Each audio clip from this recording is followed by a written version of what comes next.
Hello guys, welcome to my vlog. Pag-usapan natin ngayon ay tungkol kung paano natin i-on ang developer options sa ating mga cellphone. Kung gusto nyo malaman guys, tara na! Welcome to my channel.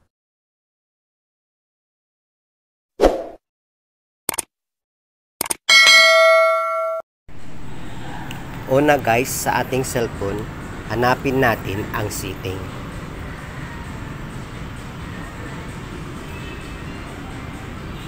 Pindutin natin ang settings. Scroll up, hanapin natin ang about phone.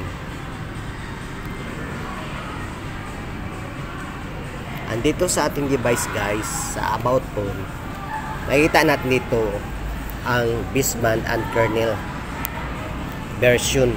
Pindutin natin ito. Then tap natin ang build number ng 7 times. 1, 2, 3, 4, 5, 6, 7. Ano? Already na developer option. Then back tayo sa settings. Pindutin lang ang back.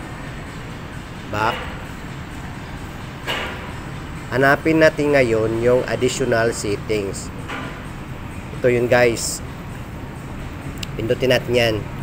Tapos lumabas na ang developer option. Ito na po yung developer option. Ayan guys. Ganyan lang kadali gawa ng mag-on ng developer option sa iyong cellphone.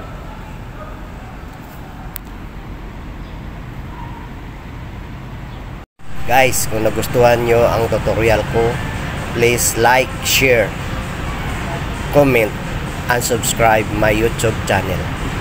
Thank you and God bless to everyone.